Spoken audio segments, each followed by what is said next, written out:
Hi, I'm Whoopi Golderberg, and we're in New York City today for a very special occasion. Now, how special is it? Well, it's not every day that you can get William Shatner, Leonard Nimoy, Patrick Stewart, and Jonathan Frakes together at the same time in the same room. And we have managed to gather them together for what we are calling a Star Trek Summit. It's an opportunity to talk about Star Trek and the films and other points of interest, and I'm going to be your host. So we hope that you're going to find it, as Spock would say, fascinating.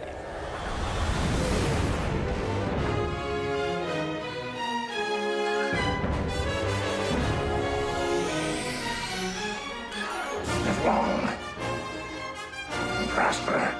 Feature. The line must be drawn here. This far, no farther. The Nexus was like being inside Joy. It's been an honor. Who am I to argue with the captain of the Enterprise? To family. My friends, we've come home.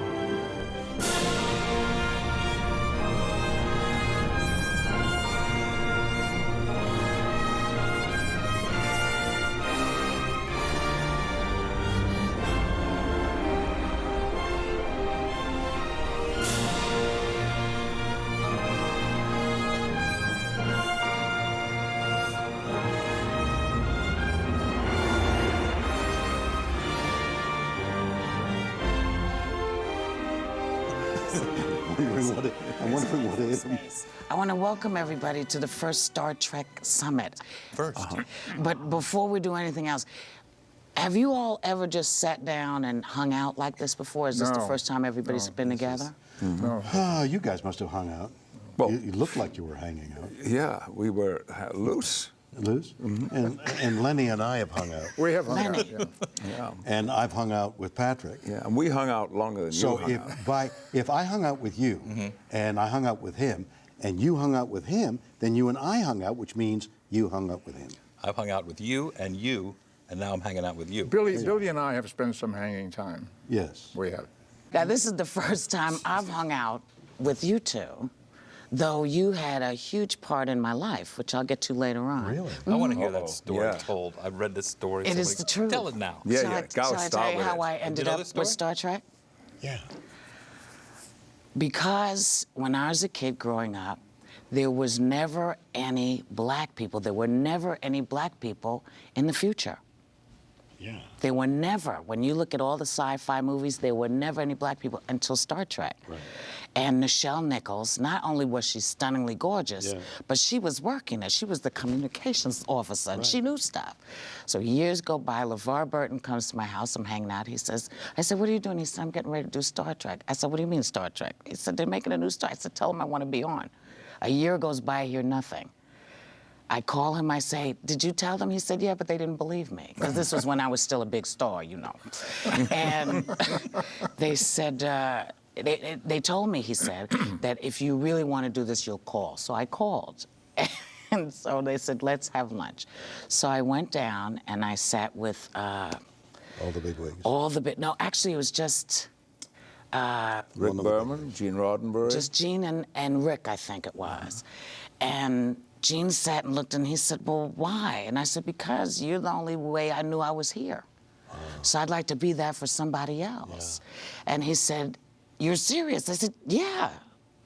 He said, but it's a TV show. I said, it's the future, man. So he built me 10 Forward, and that's how I became Guinan, named after Texas Guinan, all because of your show. Wow. So. Well, Great. I feel responsible in a very remote way, though. Well, you listen. We were hired hands. Yeah, but still, do you, when people say these kinds of things, so I'll ask all of you this, when people come up and gush, because I know you go to the conventions and people stop you on the stage and go, oh my God, you changed my life. That was electric. Did you feel that electricity? I did, but I was ignoring it because I know your wife is here. Yeah. Do you ever think to yourself, now come on, it's enough with this? Or does it always take you by surprise that people have been moved? When could it be enough? When they start touching you?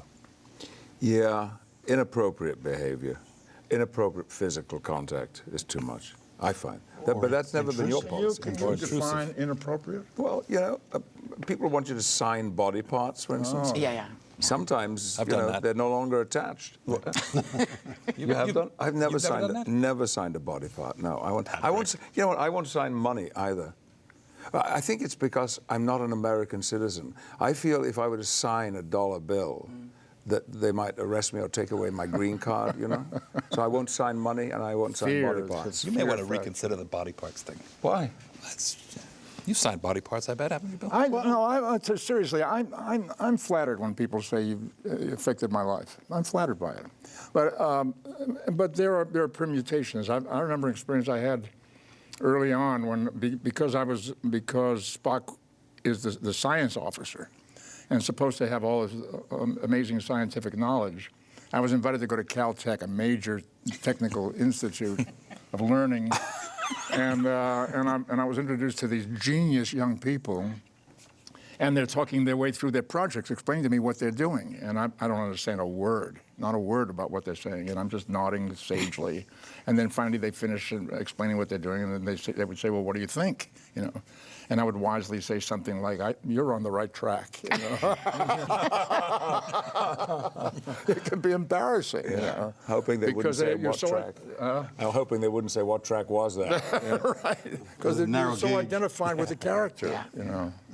But if you treat the question seriously, I mean, not sort of inappropriate behavior, but however you define that, but what we know to be true, like NASA, in the days when we were doing the show, NASA would be sending up rockets trying to get to the moon, and our ratings would go up when the rocket went up. And as our ratings went up, more money was appropriated to NASA because of the popularity of our show. And so from time to time, one of us would be invited to a rocket lift-off. And it was extraordinary. And I was invited to see the LEM, the lunar module, and in fact got into the lunar module with all those people there. As when I came out of, well, I was in the lunar module. I've told this story before, but it's, I suppose, not inappropriate here. And I was lying down in the hammock where ultimately one of the astronauts maneuvered the craft to the moon. And I'm looking there, and out, right over here, right here, is a lead window, a leaded glass window, so that you could see out. For some reason, they wanted the astronauts to be able to use a sextant or something to shoot the stars. And as I'm looking out at a star field that they were projecting from someplace in the building, the Enterprise shot across. And when I came down, I never told you this story? No. And when I came down the stairs, because there was gigantic stairs, it was like coming out of some church, and walked down these stairs, there were 5,000 engineers that all collected. They were all in on the joke, because earlier in the day when it was announced that I was coming, they went down to some place and they bought a model, and all these engineers were putting the model together, and then they photographed it to shoot across. So they all laughed, and I came down and signed on the model that they finally made, "See you on the moon," because it was just shortly before they went to the moon. And that was part of the Star Trek popularity that fitted in with the culture and the society. We were there the day they rolled out the first space shuttle. Really? In Mojave, California, when this was the one that was mounted piggyback on the 747 to practice landings. And it was called the Enterprise. And the Air Force band played the Star Trek theme as that thing came rolling out of the hangar. It was an amazing event. Science in this country, to a large degree, has been inextricably linked with Star Trek. And many, many engineers would say time and time again that they had gone into their fields because of viewing Star Trek and had become these renowned engineers or scientists. The other thing I wanted to ask you is, now, you didn't grow up with Star Trek, right? This wasn't a show you were aware of. Jonathan, did you come up knowing about it? No. So comes this script, comes the I knew about it, but not to the point that my wife had his picture on her wall. Jeannie had? Yeah, and then... I was hoping you would say a body part, but no. And then after I got the show and I went home to visit my mother in Bethlehem, Pennsylvania, I've told you this story. Yeah, yeah. The refrigerator in my little house in Bethlehem had his picture on it. You know? But he's not bitter about Not it. at all. And now it's got Leonard's picture. That's because I love you, Leonard, and I wanted to include you. I'm grateful. I'm forever grateful. So now you get this audition. Your agent I went out says, and here's got this tapes. coming. Because, I mean, I was, as Patrick was, sci-fi wasn't our first love. Would you say that's fair? I think that's very fair. And certainly not what we told. Whoa. What does that mean? What do you mean? No, I mean, what I would choose to read would be Updike or Cheever or something like that. Something intellectual. They was Not even intellectual. They was, they was esoteric. A little bit. Knowing him, I can see it in his face. Did you think that we were some lower form of entertainment? Or what is, No, what it am just I wasn't. hearing? I wasn't one of those guys who liked. I watched Bonanza. Okay. It had nothing to do with intellect or. But boy, did I learn fast what a part of the popular culture you all were. We were about to become. That was the most incredible awakening of all. There's a marvelous story about Robert Wise, who was going to direct the first motion picture. I think it was all what it was called. Not knowing anything about Star Trek, and it was his wife. He said, "Oh, you got to," because he was offered the job to direct it, and his wife said, "You got to take it." He said, "Well, I don't know anything about Star Trek." Well, he had done the Day the Earth Stood Still, which was a classic science fiction film, but you're right, he did not know anything about Star Trek. And his wife knew all about Star Trek and encouraged him to do it. And I'm not sure whether he, before he passed away, regretted it. He may well have. But I asked my children because they had watched it when I was working at Stratford in the late 60s, 70s. I used to come home between shows and drive out into the country to give my kids a bath, read them a story, put them to bed, and they were watching this show with these guys in the tight-fitting shirts and the washboard stomachs and. No, that was a different show, I think, altogether. So when this came up, I had to say to them, you guys watch this show. Tell me about it. And here for the record, I've a record, as you people say. Record is all right. Record's all right. We don't You sure? recognize We know that what word. you're talking We know what it meant. Because I just want to be clear about this. But the first person to use the phrase "to boldly go" was my 14-year-old daughter. She said it Did you first. say to boldly go? To boldly go. Yeah. But it's been used since then by others, and they think that they've invented. No, Sophie was the first, 14 years old, smart kid. Hysterical. I The hit her history- so hard. The fact is, I think that it's true. The history of science fiction in entertainment changed with Star Trek. It really did. Yes. Prior to How do you Star mean Trek, well, prior to Star Trek, science fiction was a much cruder kind of form of entertainment. It was Buck Rogers. It was. Twilight I Zone. worked in 1951 in one of my, I think my very first job in films. In a gigantic production called, and I thought it was going to really rocket me into space, if you pardon the pun. It was called Zombies of the Stratosphere. You know, I think I was in that movie, too. Were you? Well, there was a movie that I did with Toby Hooper, which originally was called Zombies from Outer Space. Really? Could it be the same one? You look familiar. How you doing? They shared a two-bagger. Zombies of the Stratosphere was three of us in a spaceship that shuttled across the screen like that and left a trail of smoke. We landed and we appropriated a couple of Colt 45 revolvers and a pickup truck, and we're going to take over Earth. You know. Yeah. And, So you were the zombie. It was yeah, I was a zombie. I That's see, right. okay. Yeah, I was one of those people. Yeah. I see. So I was doing Aliens all the way back that long ago. Is this long on before video, Star Trek. Leonard, this movie? Is what? Is this on video, this movie? Yes, it is. It will be it's now. available, and I can. I will sell you a copy. Sell But me the a deeper copy. question of how science fiction has evolved from those crude sort of child-driven stories to something more sophisticated, that Star Trek, and then beyond Star Trek. I mean, there's, again, a wonderful story of Star Wars taking place first, and Paramount scrambling to overcome the lead that was taken by Star Wars and attempting to quickly put something into production. Exactly. Star Trek. Exactly. Yeah. We all owe a big thanks to George Lucas, because all of us here, because we were canceled in 1968 or 9, and were off the air except for reruns, which were very active. But it wasn't until 1977 when Star Wars opened and did this incredible business and had this incredible success that the people at Paramount said, "Oh, we have something like that. We have a thing called Star Trek. Let's make a movie." I didn't know that. And that's what kicked us. And off. that links in with the Robert Wise story, who he had made this wonderful science fiction film, and so they asked him to direct it, and he'd never seen it before. Yeah.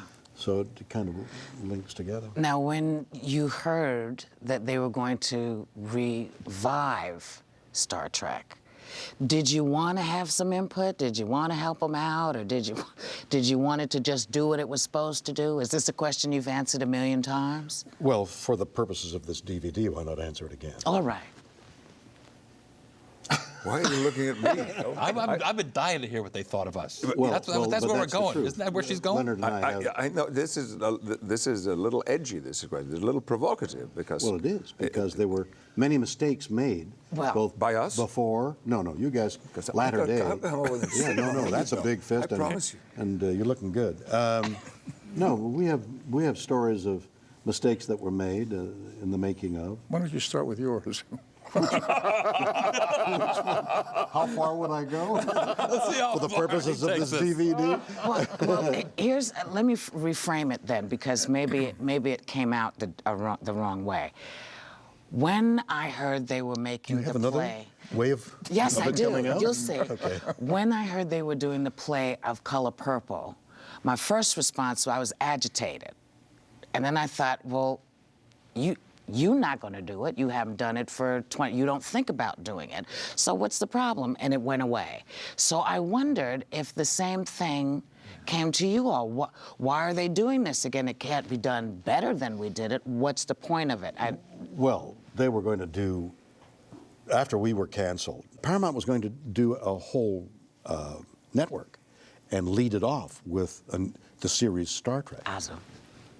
And then they dropped that idea. Am I right so far? That's right. And then decided to do a movie of the week. And then they dropped that idea and decided to do a major motion film. Feature, right. Feature. And then they started going back and forth. So for several years, we kept hearing, get ready, we're going to, no, we're not going. We're starting, we're stopping, we're starting, we're we're stopping, we're stopping. starting, we're going. Yeah. And then Robert Wise is hired. Yeah. And we realized we're going to make a big motion picture to ride on the popularity of Star Wars and equal Star Wars in its production. And that's where they were coming from. It was a complicated issue for me. I don't think there's any secret about the fact that I was very heavily identified with the Spock character, and I was trying to find my way into other kinds of work, and to build a career beyond that. And I was actually here. I was in New York on Broadway acting in a wonderful play called Equus when I got a call from Jeff Katzenberg at Paramount, and said, I'd like to come and talk to you about this movie. And he came and we had a very intense couple of days of conversation, and we ironed out some issues that had been hanging loose for some time, hadn't been resolved. And he got them resolved, and then I met with Robert Wise and Gene Roddenberry and Jeff, and we decided to go ahead and work on the movie. But it was not an easy decision. It was complicated because the question was, is this a one-time thing, and why get back into that territory when you've been gradually growing out of it and into other kinds of work, and what will it mean to go back into that character? It was complicated. Were you approached as if it was going to be the launching of a new franchise? We were approached in every which way. Yeah. But by... Well, yeah, but but you heard the rumors. You know, this is going to be this, and well, I didn't know any more than you, less probably. No, you have to remember it was called Star Trek: The Motion Picture. Right. So, which had a singularity about it. The sense was we're going to make a movie. It had no sense that it was going to go beyond that. And as a matter of fact, when the movie was done, I really thought that's it. Well, they destroyed the sets. They destroyed this expensive bridge that they Really? Every movie they made. Even the subsequent movies, to 6 or 7, I don't know about your movies, which we're going to get to, I'm sure, in a moment. All 6 movies that I was in, movies be over, thank you guys, it was great, wonderful, and they would either sell the set, destroy it, burn it, send it to a fair or something like that, Right. but it was over. That was the last movie we were going to make. And then a year later, let's do it again, and let's spend the money and build a new bridge set, which was exactly the same as the previous bridge set. The best thing that ever happened to me in terms of contact, as we're being serious now, was a letter I got from a police sergeant in the Las Vegas police force. And he said that he enjoyed the show, but most particularly, he said, there are bad days in the job that I do, really bad days, when my view of humanity and of the world is low. I see some awful things. When that happens, when that day comes to an end, my response to it is to go home and put in a tape of Star Trek. And I feel that things will get better. That's good. Is that Gene's legacy? That he actually left us with something, some great possibility of what mankind could be? He had a great belief in mankind's capabilities. He had a real belief that the future was going to be the way Star Trek was. Yeah, he had a great His belief in vision of hope was exactly what drove. You know, when we started doing the success show, of the show. there were the stories about the chariots of the gods, the whole concept that maybe we had been visited by a previous incarnation of some kind and had built the pyramids and then gone away or whatever. And he said, it's rubbish, he said. These wonderful things were all done by mankind, not by any ancient astronauts that came here from some other planet. They were all done by mankind, and mankind should take the credit for it and move forward and continue to do wonderful things. I'm sure that's true. About Gene, but also there is a really commercial aspect to that view, and that is when I was doing a show involving EMTs, and it was called Rescue 911, we found, and ultimately built on that the shows that were most successful were the ones where people were saved. You had a positive note. Here comes the EMTs, and you're going to be okay. Whereas, in fact, about 80% of the calls result in death. But we didn't dramatize those. How awful it is, and subsequently was proved by another show that Gene did, was if the view of the future was bad, it was not, people didn't want to see that. Right. But to know that we would exist 300 years from now, that we will overcome this environmental crisis that we're facing, this catastrophe that we're all hurtling towards, that will be cured by the very technology that is doing it. To know that that is true, and to know that people will evolve and become better, even though there's a great deal of evidence to the contrary. That's a positive note, and people want to see that because ultimately we all want to have faith. It's fundamentally the reason for the success of the series, don't you think? That argument?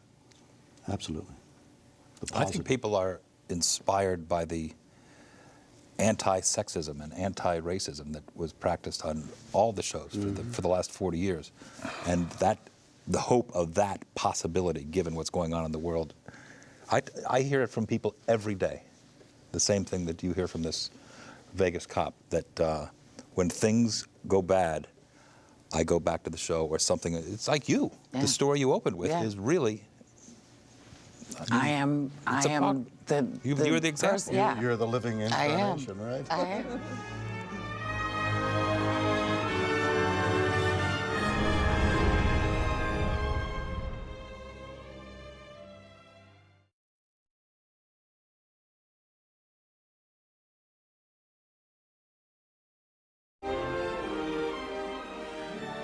So now, how many Star Trek movies were there? 5? Is it? We were involved in 6, 6 and then of Bill them. was involved in one more. You were involved in number 7, I think. Right. Yeah. Right, where Patrick and I worked. Right. So, when you came back to play, I want to say with us, because I think I was in that one. Yeah, I can't remember. You remember the, what was it called, the Nexus? Wasn't there a thing called the Nexus in that I thought movie? that was something you took for your stomach. That's where Malcolm McDowell came from. Did he That's come out? right. That's right. Malcolm Yeah. McDowell was in the Yeah. Nexus. And you know Yeah. what? Wait a minute, Malcolm Have you seen McDowell him was in the recently? movie? I have. Because I think he's still there. In the Nexus? Yeah. Well, no, Malcolm McDowell was in the movie that I was in with you. He came out of the That's Nexus right. to get That you. was the That Nexus, Bill. 7? That was 7. 7. Yeah. He's still in the Nexus? Yeah. He's still there? Poor guy. You were the only senior cast member of the original series, or the classic series. What do you prefer? Classic series, original I'd series? rather you wouldn't the talk old about it series? at all. You didn't appear in our show, Bill. In your show? In our series. No, in the I series did. I did not. Leonard did. I did. Jimmy did. I know. Nichelle did. I did. No? No? No, I don't. No. He's got all these lines to memorize, and you know, like a TiVo, it gets loaded up, and that's it. His memory bank is absolutely. I'm just remembering, you and I did a mind meld. We did. It's a famous moment in That's right. Star Trek. We did a mind meld. history. That's right. Who could forget the mind melt? But I want to ask Bill. How can you forget a mind Are you going to ask him now why he didn't do the show? He was in the movie. They killed him in the movie. I know. Badly. Oh, but this is Star Trek. You never die. Never mind Star Trek. They get a dinosaur bone, and they're able to get a DNA 160 million years later. Where is that? You can always come You back. always come You back. can always come back. This came Leonard back. was dead. He came back. Leonard was dead. Oh, but I came back very No, wait, fast. I was still in good shape. I came back very You came fast. back very fast with a director's assignment. You got the directing assignment. I died, and and now I'm directing the next one. How good was that? That's a good deal. Yeah, really. So they never approach you. There was never found some way of trying to make. Patrick, I'm going to say something, admit something to you. You're my buddy. I love you. We've been together many times over the years. We're really friends. I've never told you this. I've never watched your show. I never saw a full episode of The Next Generation. Close up, Patrick. Huge balls to admit, I think. Huge balls, captain's balls. Well, But that's what this is all about, isn't it? Balls. You know who Whoopi Goldberg is?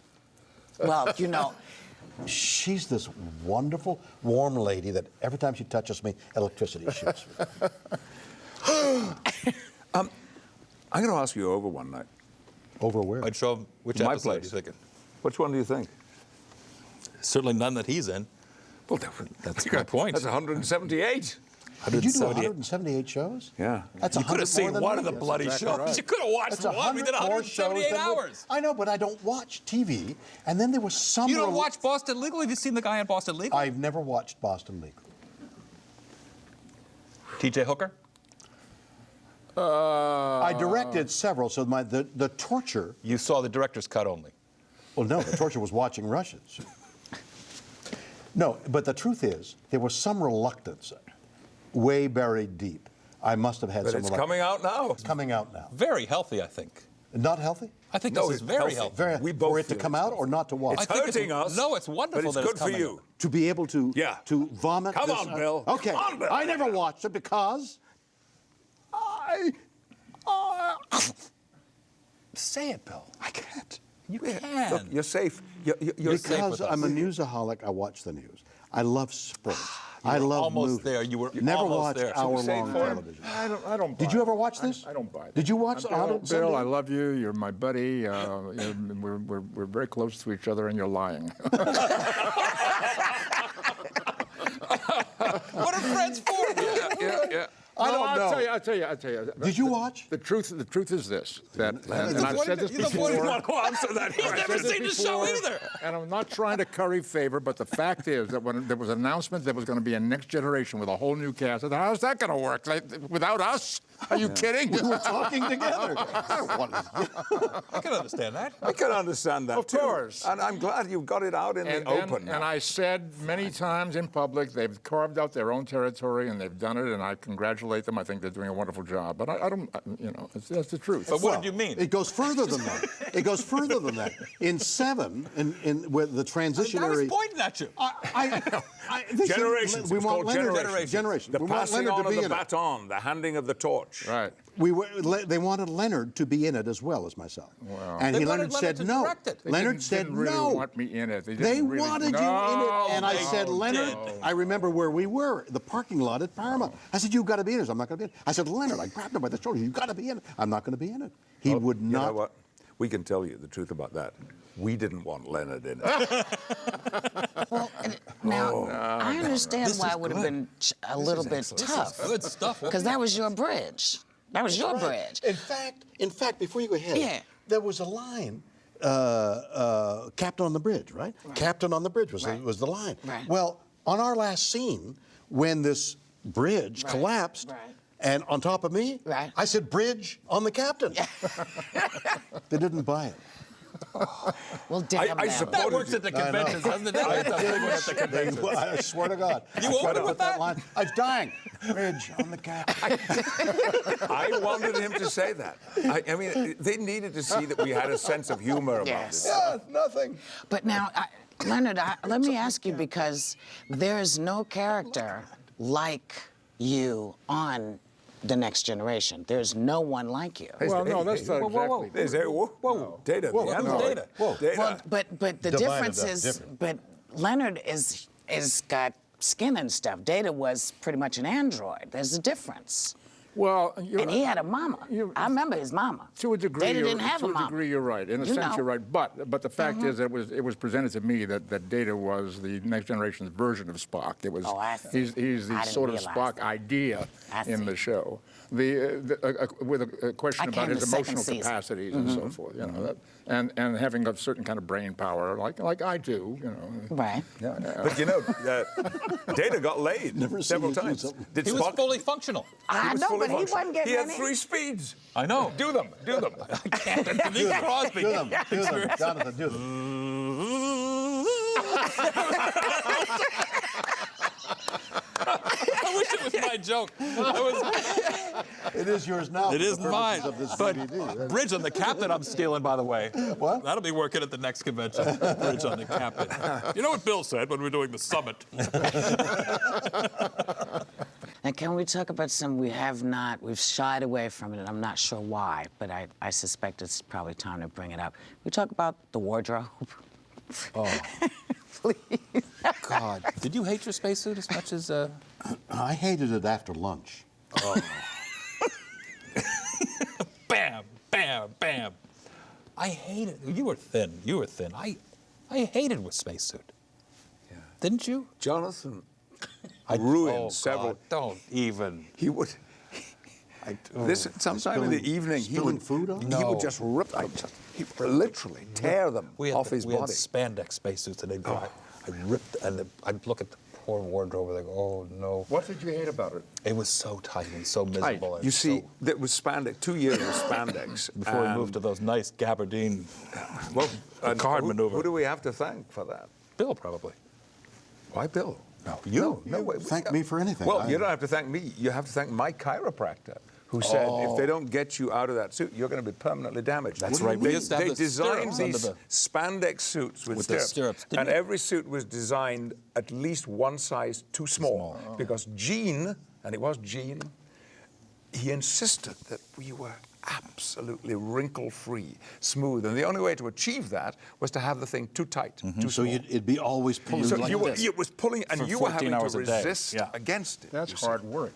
Yeah, Really, it is. It's exhausting. Really. It takes the energy all Didn't you have stirrups?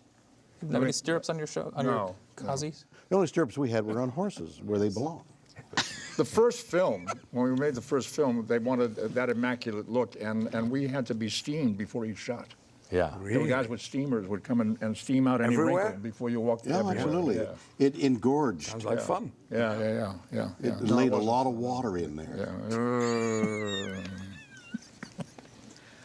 On your show, did you have nicknames for everybody? Billy? Lenny? Yeah. Billy! Lenny! Get on the set, Billy. Get off the phone. No, I can't. I'll be right there, Lenny. Get off the phone. All right. Old Baldy. All Baldy. Captain Pecan. Yes. That's Captain right. Picard, The wackiest nut in the galaxy. The nut job. Yeah, number one. Number one. Data the Android. Nothing Data. really good. And Marina, Council of Troy, feeling shit. Yeah. Aren't you the one that feels shit? Yes. That's what I do on the show. She says. I feel great pain from both of them. See? All that stuff works at the conventions. What was your experience on the series? I had a great time. I had a really good time. Oh. Good people. You had a nickname. Yes, I was Shuttlehead. You ever Because of my hats. It looked like the ship. And I told everyone I was his great-great-great-great-grandmother. And they bought How it. many episodes did you do? I only didn't do 1 year. So I did everything but 1 year. Did all episodes other than one? Except for 1 year, yeah. Oh, you didn't? Yeah, I worked all the years except for 1 year. Yeah, but you didn't do all the No, not episodes. every episode, but Every now and again. Yeah. Whenever we could have her, we'd This put is a Guinan put show. 10 forward That's together. right. It's a Whoopi show. Yeah, but Favorite moments in the show? Any show?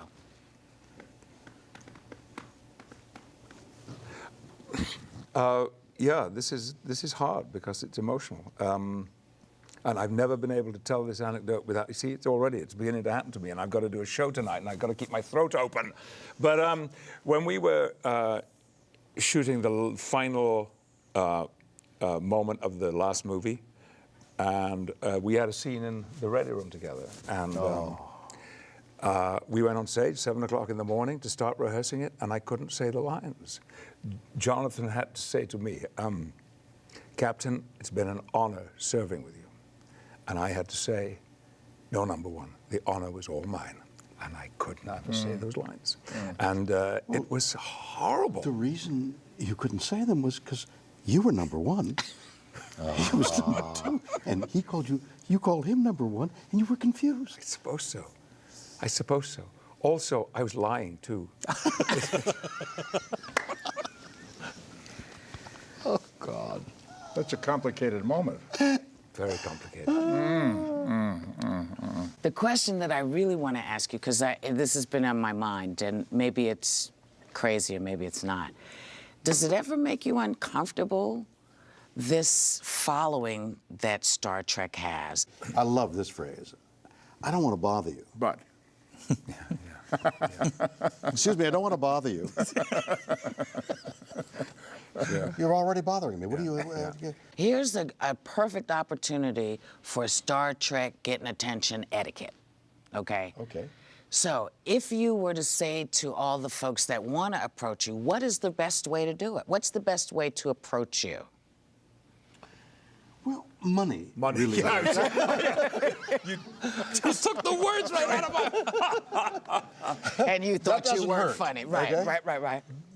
Being young and beautiful, Right. certainly. Young and beautiful and money would get all our attention. Male, female, doesn't matter. Well, I don't know about these guys. Yes, There was a you bathroom do. break. Yes. And everybody went off to the bathroom. Not us. Not us. All right. We know where we're at. What? Come on, Johnny. What would appeal to you? I'm pretty easy.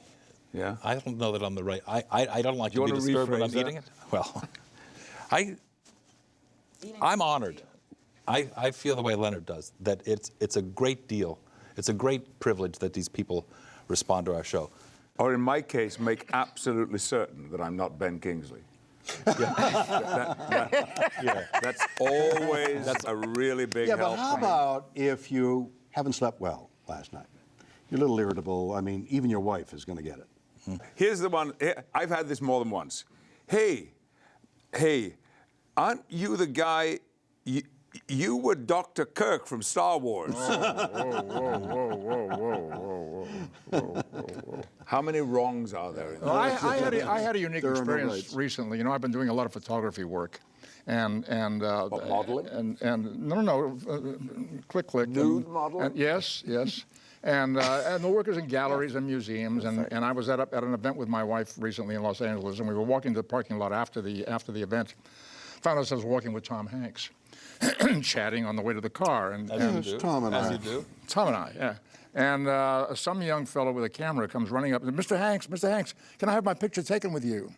And Mr. Hanks said, sure, who's going to take the picture? And then he recognized me, this young guy, and he said, oh, Mr. Nimoy, you're a wonderful photographer. Will you take the picture? And I did. good. Yeah. And I did. Now that kid has a picture of himself with got a Tom Hanks Nimoy. taken by Leonard That's Nimoy. funny. Not bad. You know, this may not be generally known as we're talking about Mr. Hanks, but Mr. Hanks is a big fan of the show. Yeah. Mr. Hanks actually knows the names of the episodes. Yeah. I hear he's actually seen an episode of Next Gen.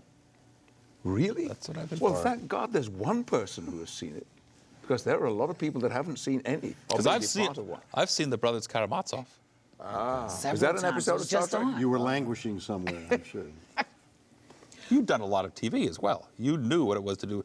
See, we had all gone into this thing because what you had created laid an entire weight on us that we had to overcome, because you had created a fan base that was very loyal to you. That was very hard to overcome. You had created this you're part of the popular culture, as I said earlier, and that was something we didn't, and I don't think you and I particularly understood what we were getting ourselves into. Dorn was a Trekkie, he knew, Will Wheaton knew, LeVar was already a star. I had we had no idea how big this was. I was being asked to go to conventions during that first season. I turned them all down. I didn't know what they were. I felt. Besides, I needed to be learning my lines at weekends. I couldn't go traveling around the country. I was so frightened that Monday morning would come around and I wouldn't be ready, or Tuesday or Wednesday. Anyway, finally, when the season was over, I accepted an invitation to go to Denver. They took me, I got out of the plane, they picked me up in a car, they took me to this place, I went in a back door, and they said, okay, you're going to be on in 10 minutes. And I said, that's great. Is there anybody out there? This was a serious question. You know, I don't know. 5,000 people. I walked on this stage, I knew what it was like to have been a Beatle in Shea Stadium. And I had no idea through the entire first season that that was happening out there. It's still that way. Don't you remember guys a get that in Vegas? Yeah, absolutely. Yeah. Talk a moment about what it's like to go out on stage. Let me just say this first. Patrick was quoted. I wonder if it's accurate. Patrick was somewhere quoted as saying, if I had known what I was getting into, I would have said no, and it would have been a mistake. Does that sound familiar? Yeah, that's absolutely accurate. Yeah. Wow. I would have Talk a said moment no. what it's like to go out on stage in front of 4, 5, 10. We used to go out in front of 15,000 people. Remember the Albert Hall? Oh, what was In Albert Hall, we've been there. And not know exactly what you're going to say. I mean, didn't it become easy? it became like flying. But in the beginning, when you describe it to your friends, other actors included, what particular skill and what it is you do at a convention, it's inconceivable, because it's really a combination of stand-up, public speaking, anecdotes. I do, of course, interpretive dance and singing as part of my convention appearances, No but strip? some choose not to. I do impersonations, and you have a captive audience. Right. You've got 15,000 people who have paid because they like the show, so you don't even have to win them over. Right. It's. So Have you ever done that? I've never been to the convention. Well, never oh been my invited. God. Oh, Never got that's not invited. true. No, That, that's I know. absolutely. I swear on my Leonard, grandkids. tell her she's lying. Oh, no, this is the truth. They've never invited you? No, they've not. Unbelievable. That's impossible. No, they've not. It is impossible. Stupid. No, it's absolutely true. Unbelievable. They We've have never met been us. at. We've never been They're asked. scared of you, that's why. We've never been asked. Yeah. That's impossible. I don't understand. Have you ever talked to somebody about I don't know who do you go. Is there like a convention person? We'll give Well, you know, I'm gonna get hold of somebody now. But let me ask you this: given now, you know I don't fly, so maybe that's why they, you know. What do you do? I have a bus. I don't. So fly. you're like, what's his name on the football John team? Madden, John yeah, Madden. yeah. You take a bus across the Yes, country? I do, I've seen her bus. She used Yes. to park it in my street. and it is street in you our live down in street. Los Angeles? In the In our Palisades, street. yeah. I believe I brought you to that street. Hello. No. Well, but here's the there question. are conventions that you could get to on a bus. I wonder if it's the same situation as when you first said you wanted to do Star Trek. And, I think they're waiting for a probably. call from you. Probably. Does she really want to do it? If she calls us, we'll. I think sure that It's that's It may be. And God, also, stop. you know, the other thing that I think that happens, particularly with me, is that people are never sure that I would be willing to do something There you like are. that. That's what I There you know. are, That I Or would be willing could it be to. that of all of us here, you're the one person that has a stand-up solo act history and reputation, Maybe. and a very successful one? But Saw you on maybe they Broadway, feel- baby. Yes, we were all younger I did then. too. Now, Patrick, you're always on stage somewhere. You're doing the name of the play we cannot say because we're on a stage, so we will not say it. All right. But, you know, I used to be in the theater too. You know. But what's so admirable about him is his dedication to that theater. And those of us who do theater know how elemental it is. It is so, it requires such dedication, such strength, such energy, such endurance, such a mental approach.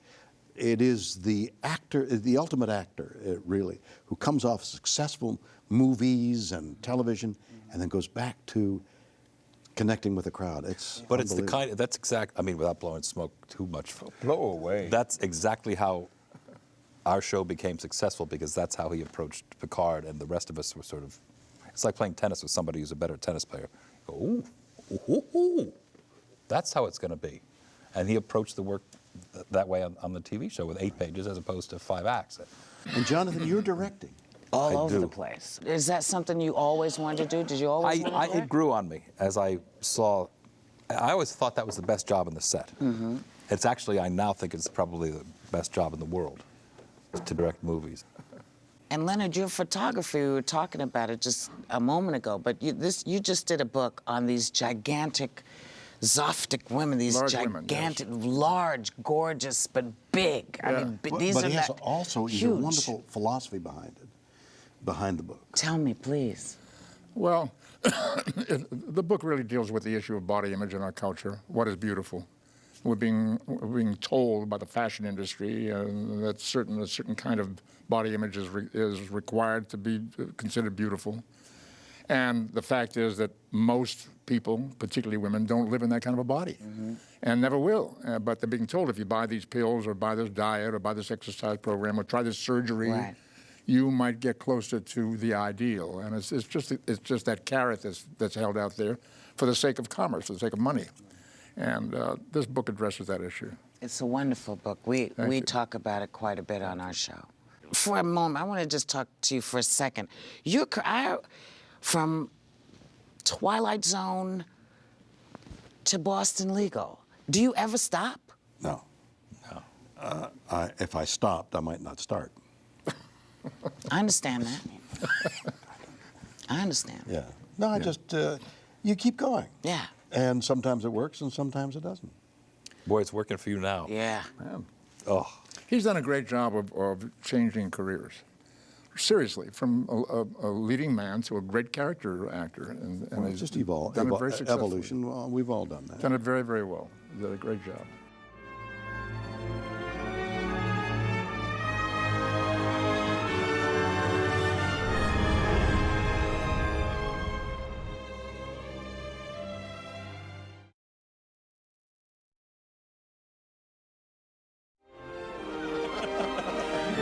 But now you've all directed, right? You've all directed Star Trek. Well, some these guys form have of it. directed movies. Right, you've I only not done directed them. series. I see. You've only. Oh, well, that's more I than I've direct. done.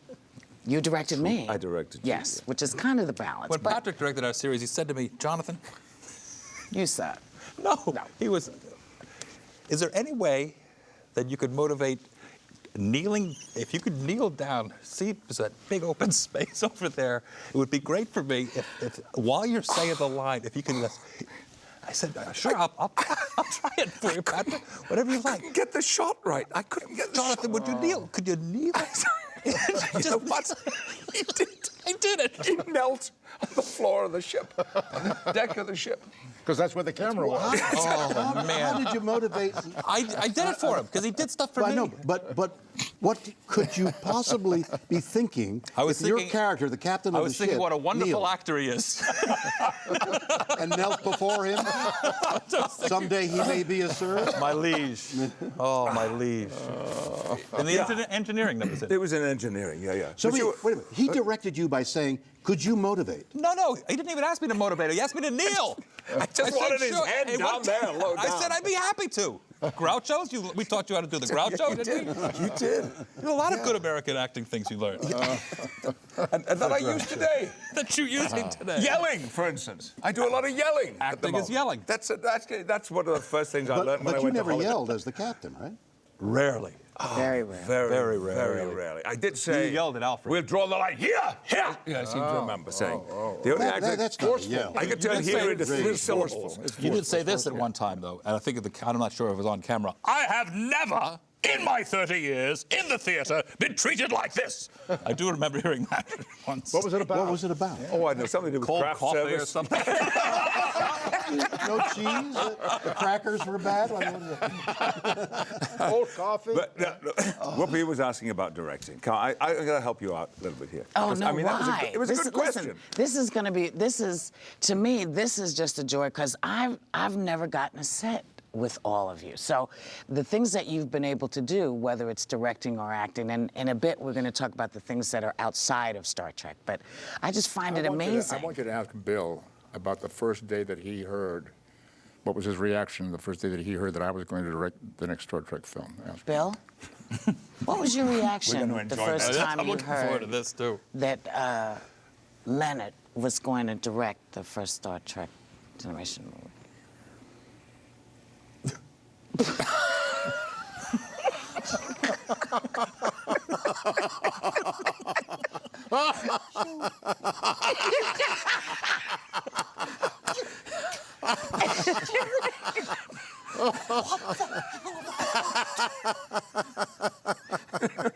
That's about it. That's about it. And a few more. Did you want It to lasted direct it? several days. Did I want to direct? Yeah. I really, well, I love directing. We all obviously love directing. Leonard taught me a great deal. Mm-hmm. Leonard taught me courage. Actors are mostly fearful, you know. Oh, the next job. Oh, will they not love me? Well, he didn't give a thing. Mm-hmm. He didn't care at one point, mostly because he didn't care. So he had the audacity to say, all right, I'll play it, but I want to direct, which is what we were all, what every actor, or most actors want to do anyway. But we're fearful to say, no, thank you, goodbye. No, we got our director, thank you so much. Because once you say, I'll do it, but I have to direct, you can't say, all right, I'll do it, but I won't direct. Right. I mean, that's humiliating. Right. So if you take a position, you've got to stand the position. So, or a price. If you say, no, I want $10. Well, we only got 5. Well, I'll take 7. No, we only have 5. So you come down, all right, I'll take the 5. You know, you can't. Right. So he had the audacity to stand there and say, I'm going to direct, or I'm not going to be in it. And they went, okay. So Jonathan, now you directed the movies, you directed the TV. What? Why? I wasn't that good an actor. So I was turned into a nice little director. Why? Because it's what Bill said.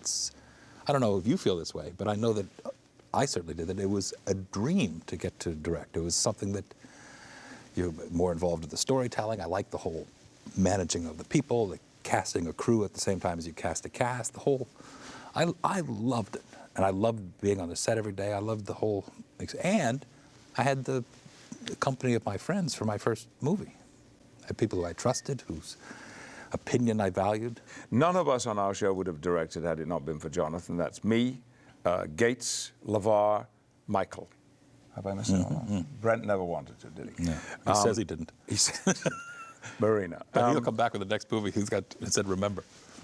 He got to direct an episode because he went what Jonathan called to Paramount University, which meant that in addition to playing Commander Riker and all of that work that involved, Jonathan, for 2 years, went to every production meeting, editing sessions. He sat in on casting sessions. He learned the process by being there and watching other good people do it. Wow. And finally, he wore them down.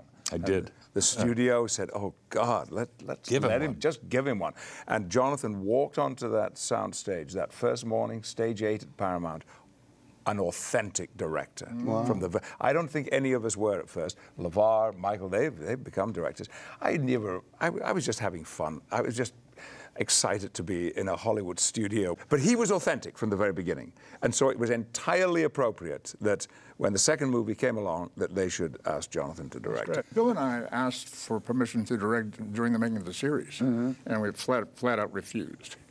But you never directed episodes? No, flat out refused. Yeah, I had to fight for 3 years to get one. Contemplated whatsoever. It was out of the question. Preparation on a science fiction thing then was, you had to prepare what were things going to look like, and you didn't have time to be playing the week before while you were preparing that week. So go ahead, Leonard. It was just out of the question. They just weren't going to have it. So when the opportunity came along, when Spock died at the end of 2, and it was clear they wanted Spock back for 3, I felt I had the opportunity the leverage to open the door. Tell them that story, and maybe you will now reveal what was whispered into your ear by not only DeForest, by Bones, but by the producer. Tell me what you're talking about. Here's what I'm talking about. Here's what I'm talking about. He dies, okay? Yeah. And It's like it's over. Yeah, yeah. And then then Leonard, the actor, comes back for the third thing. And it was staged where when he died, Bones leans in and says something. And I said, what did he say? What was that for? That had nothing to do with the story. What did he lean in and say? Well, and he has never told me what he said, but they used that to bring him back. As a hook, yeah, and yeah. so one would think, hey, well, then it was pre-planned. It was, yeah, you're right. It was an amazing day. We really had planned to be finished with the Spock character, and I was depressed because the film was going so well, and I thought we're making a big mistake here. I mean, Star Trek II was being made, and being made very, very well. It was a good script, well directed, well acted, and here we came down to my last day. And anyway, fortunately, just before the final death scene, where I'm going into this chamber to save the ship and die, Right. Out comes the producer and says to me, is there anything you can do or say that would leave a thread for the future? So I thought, whoa, wow, this is momentous. So I said I could do a mind meld on DeForest Kelley, who's laying there unconscious or semi-conscious, and I could just say a word to him. And he said, what would the word be? I said, well, I'll say remember. That's ambiguous enough to be picked up as a thread to anything, and that's exactly what happened. I said, remember, and we built the next film on that word. But to all intents and purposes, you were through, done. You held that position, even with me, knowing that I would never reveal that position. But was it a negotiating position so that you would be able to direct 3, or did you not think of that? At that time? Yes. No. Well, even some. Well, remember. No, what are you going to say? I don't want to say remember. I'm dying. I'm dead. I'm dying. Why would I say remember? No, I had remember no- what? No, I had no plan in mind. Seriously, I had no plan in mind. When the film See, opened... I can't believe that. He gets on his knees because he says, get on your knees. I'll get on my knees. I don't know how to motivate it, but I'm on my knees. The producer says, say remember. Listen to me carefully. Yes. Pay attention. The film opened very well, was very well received. And about 5 or 6 days after it opened, I got a call to come to Paramount to talk about the next movie. And I said to my agent, what should we ask for?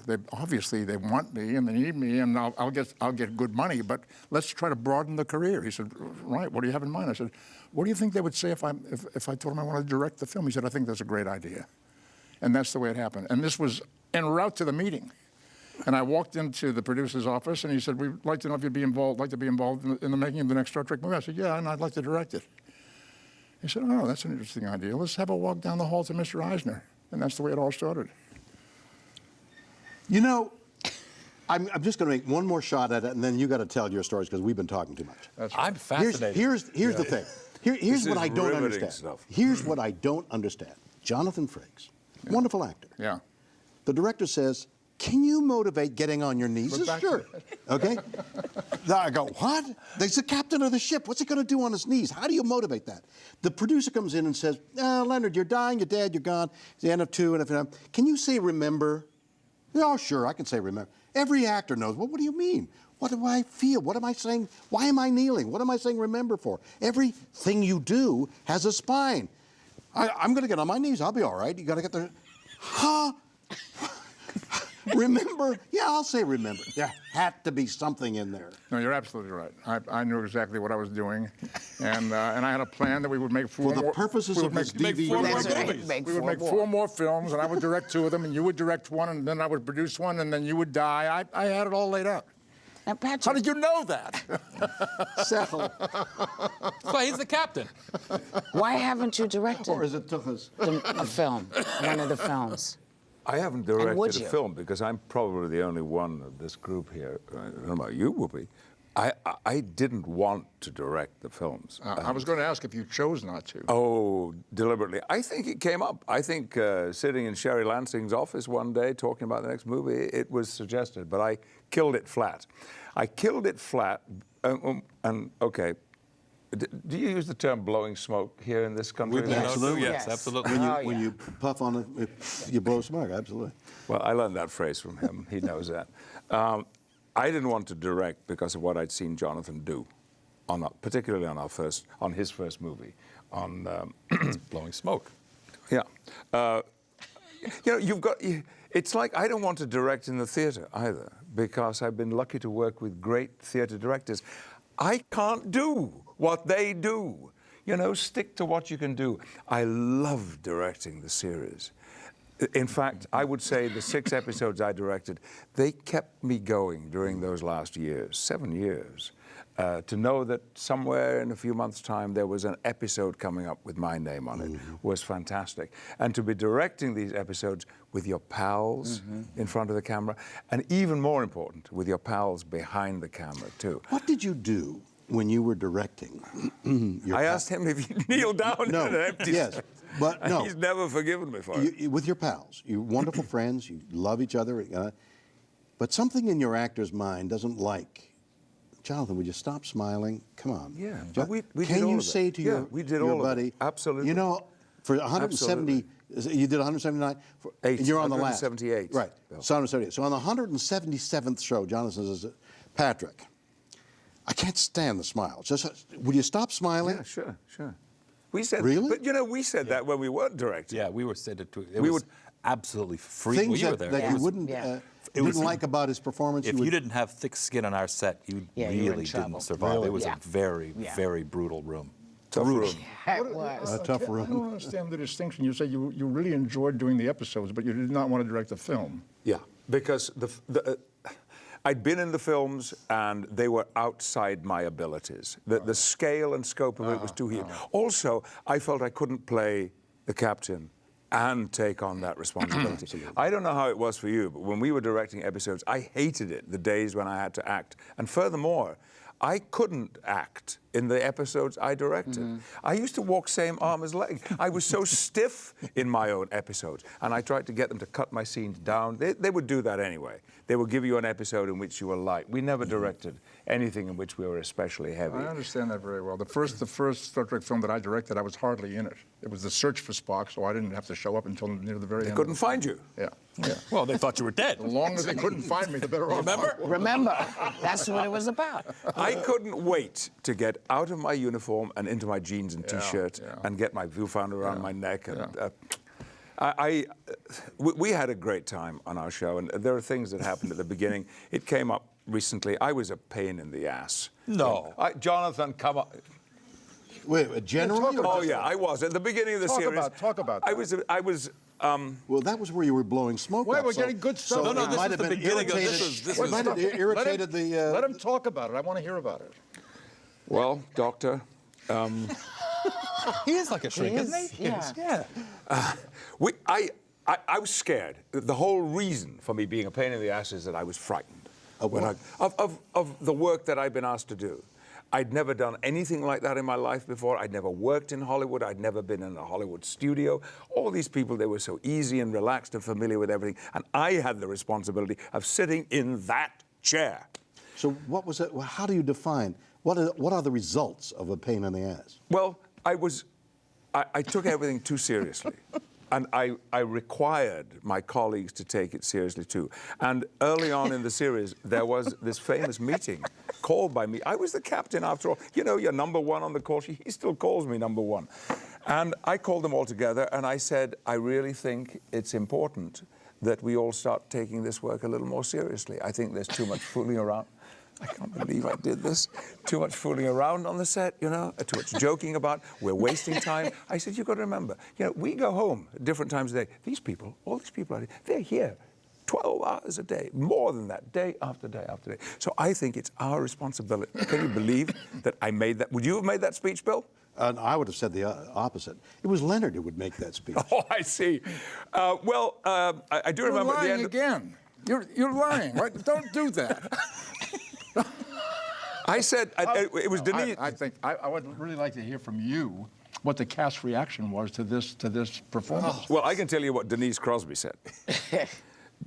Denise Crosby said, "Oh, Patrick, Please. we got to have some fun." And I said, "We are not here to have fun, Denise."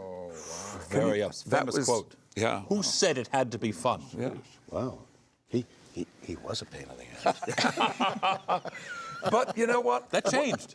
Oh, did it change? And not only that, I've got to say this. Everybody got serious? No. Oh, he changed. I got to say this What do you publicly. think? Well, The United He was States. outnumbered by wild Americans. The United States has been very, very good to me in many, many ways. Personally, professionally, financially, all of that. But perhaps the one thing that This is a good way to open that Sir speech when you get knighted.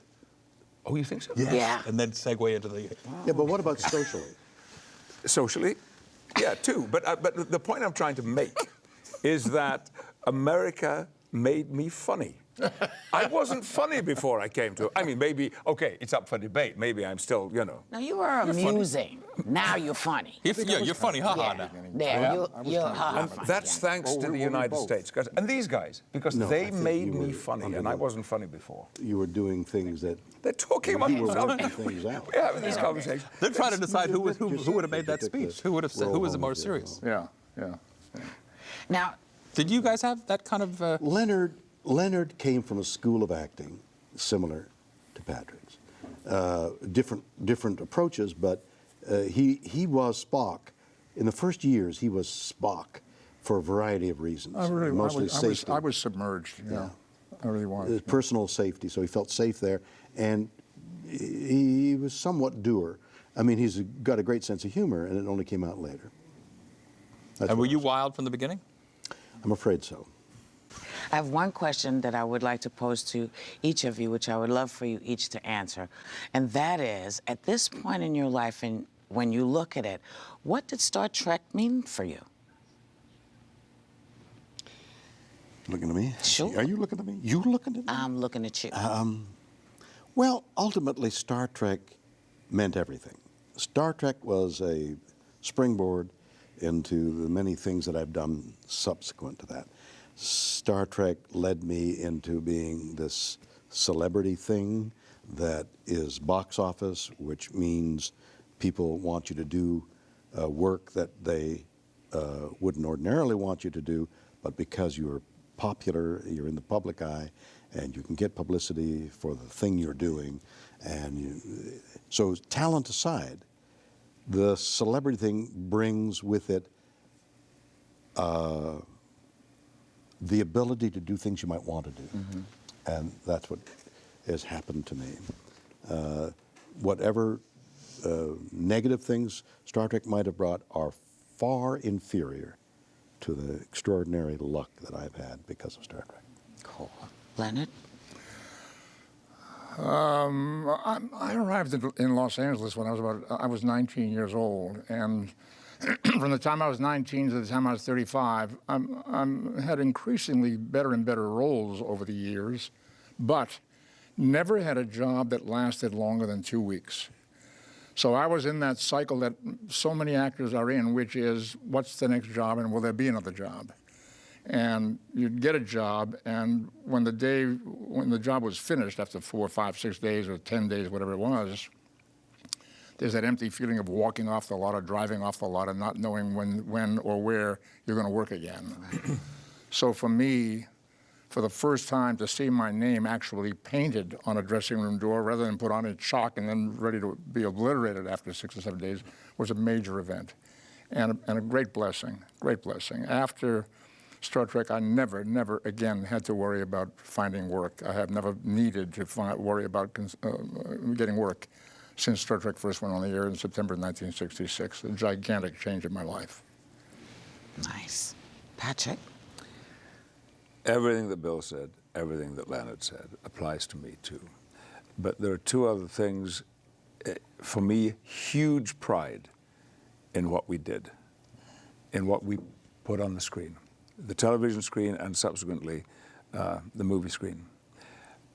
And in addition to that, to know that wherever I am in the world and whatever I'm doing, that there are 8 people, and I can pick up the phone, and whatever is good or bad for me, they will be there, rock solid. Wow, that's neat. Yeah, I was going to take that one. Sorry. It created, in addition to being able to buy a car finally and buy a house and all the wonderful things that came from it and being part of this legacy, it has given me some of my closest lifelong friends. And every morning, no matter what mood I was in, I looked forward to going to work, no matter what the hour. I said, I'm going to spend the day with these clever, silly, talented, wonderful people. And it was, and still is when we get back together, the best job in the world. Wonderful. Great. Here, here.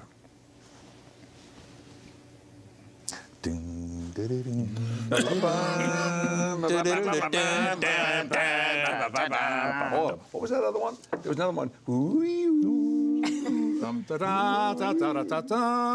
never saw an episode of that, did I'm you? so impressed. What are we talking Sing it, about? You can sing it? I got a really good record.